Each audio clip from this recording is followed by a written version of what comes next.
Hey guys, so I decided that it is time to take on the next homesteading step, which is starting my own sourdough starter. So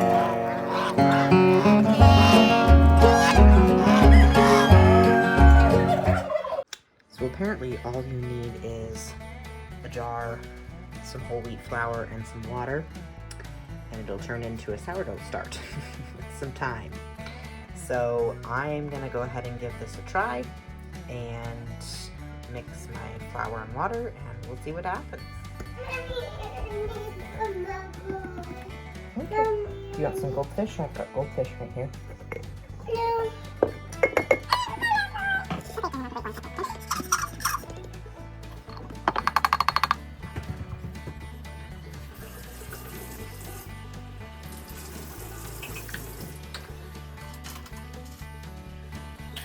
Just mix it with a fork,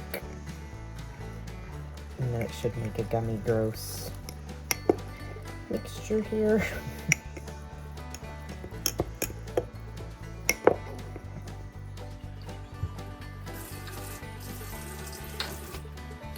I added about 1/8 of a cup more to try and get it a little bit.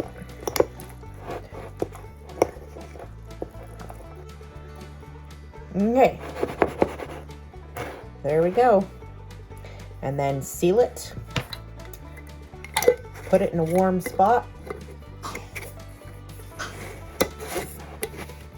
and we wait.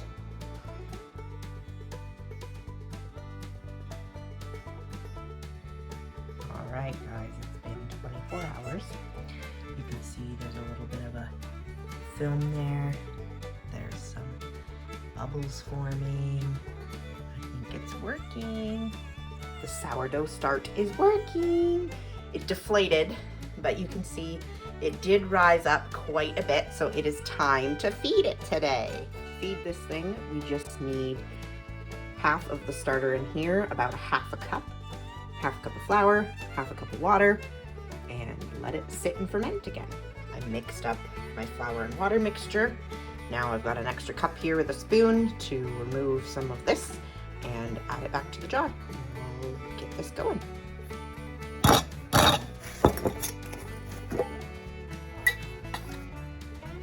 It's nice and bubbly.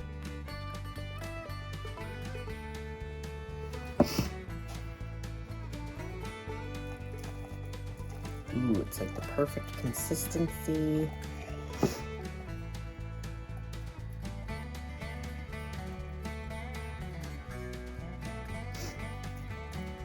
I'm gonna leave about half a cup, and yes, I'm guesstimating, I guesstimate everything.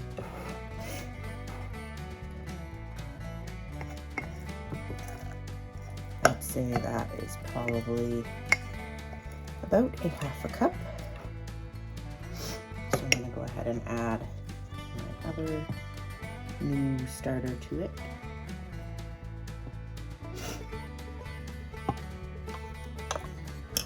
I guess this would be considered its food. It smells yeasty, so I guess that's a good thing.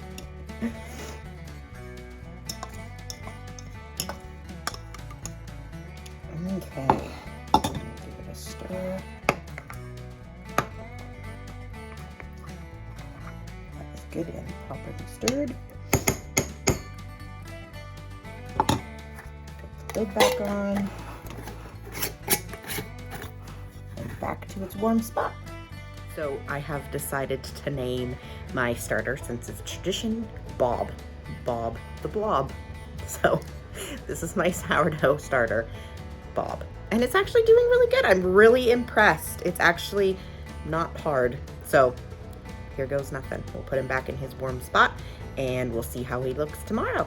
All right, enjoy your food, Bob.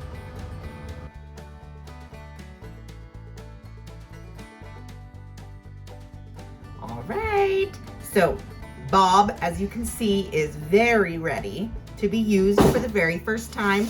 This starter has been very healthy, and I'm really excited to try my very first sourdough recipe. Today, we are going to be doing the venison for dinner sourdough sandwich bread. Look at that.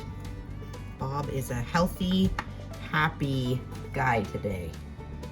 The recipe says to use about a half a cup of starter for a very active, bubbly. Thick is about a 3/4 cup, but the runny we can do a half. And I think that he is more on the, oh, look at that, he's a thick today. He's usually on the runny side. So we will do 3/4 of Bob. Oh, he is really good today. Look at that.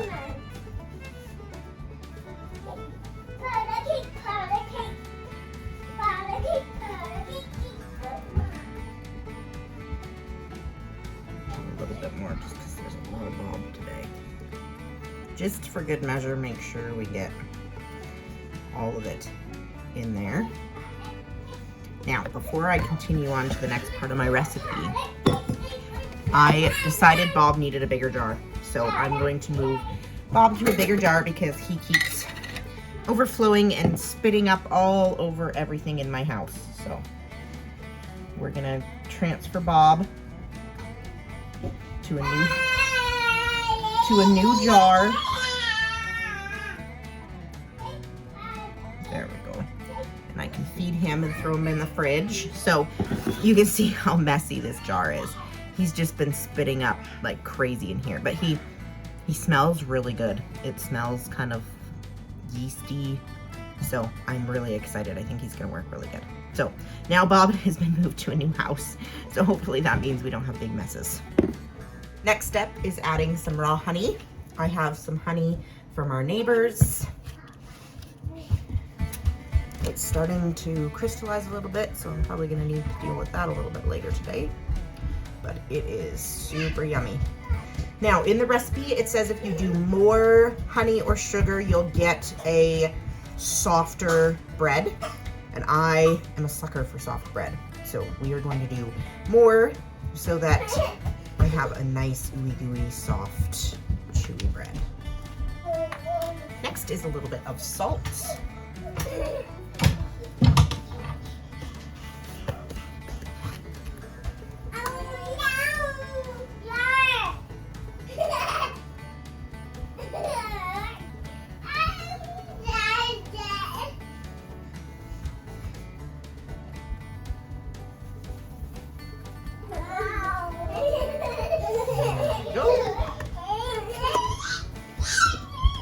Some oil. Now it says you can use a fat of choice. I happen to have some goose fat that I had saved from a roast goose. So I'm going to use the goose fat because I have a feeling it's going to be amazing.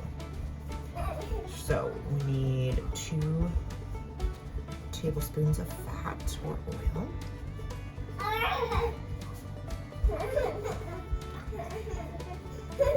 And I had a little blob of honey in there, so I'm gonna do a little bit extra because the measuring cup wasn't full or exact. There's the rest of the honey coming out. Okay. Now we need a cup or a cup and a quarter of water. And again, I'm going to be substituting out. I have some whey from some cheese left over from the other day that I'm going to put in here instead. A lump of storm in here, so that's good. And because my starter was a little thick, I'm gonna go ahead and add a little bit more water.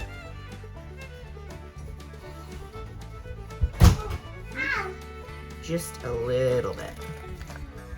Go ahead and give that a little stir.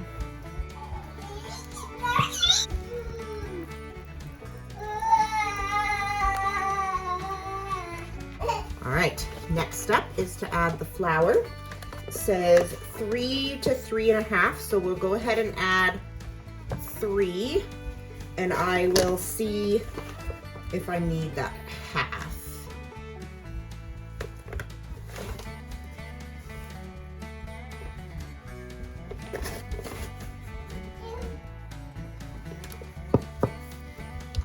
All right, mix in the flour. use the spatula at first while it's still really wet so my hands don't get super sticky, especially since I have kids and we'll probably have to run to take somebody to the potty or wipe somebody's nose or something.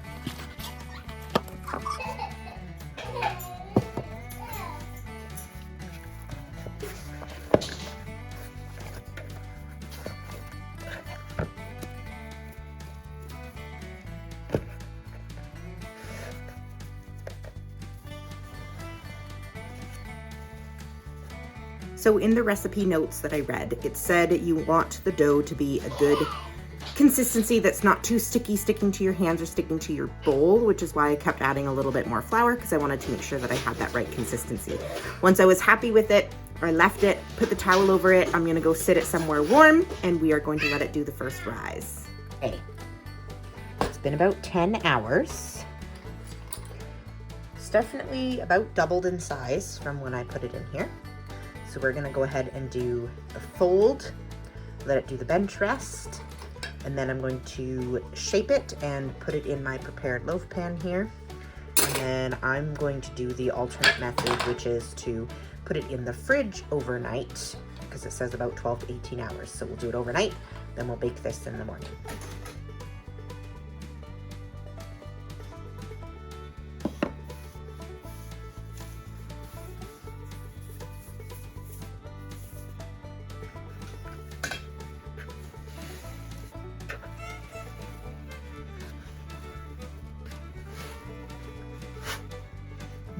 It smells nice and yeasty. So it says push it into a rectangle.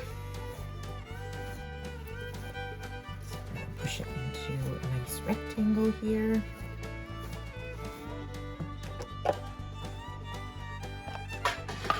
Back so you can see what I'm doing. That's better. So get it into rectangle, and it says fold the edges and let it rest for 10 minutes. So we'll come back to this in 10 minutes. All right, this did its 10-minute rest. I'm gonna give it a quick little knead here. And it says again to just flatten it into that 8x6. I'm just gonna press it.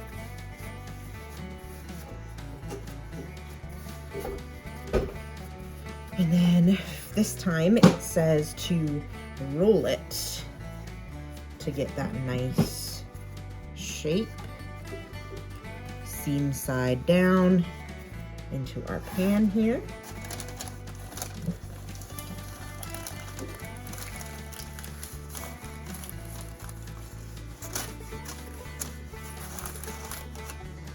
Alrighty. Perfect. I'm gonna pop this guy in the fridge and we will cook it in the morning. Well, this is what it looks like coming out of the fridge after 18 hours because it wasn't rising. I'm gonna put it back here in this warm spot to heat it all up to room temperature before I put it in the oven, but it did not rise a second time, so we will see what happens. So this is the loaf. This is as good as it got. After letting it warm up to room temperature, so I'm gonna go ahead and do what the recipe says, throw it in the oven for 20 minutes. And then you're supposed to turn it and then do another 25. Rose! Look at it! I'm so excited. It ended up working out. I'm gonna let it sit and then get it to a cooling rack. This bread turned out amazing. Last night we used the sourdough bread for some homemade beef dips and it was perfect. So this is all that's left. The kids and I are gonna enjoy some this morning with breakfast with some eggs. And I already got Bob out of the fridge. We're gonna need Bob again because we're definitely going to be making more sourdough this week. It was that good. Hopefully you guys are enjoying these kitchen videos and things that we are doing in the kitchen using our resources from the homestead. Make sure you subscribe to our channel to see more content, and we'll see you guys next time.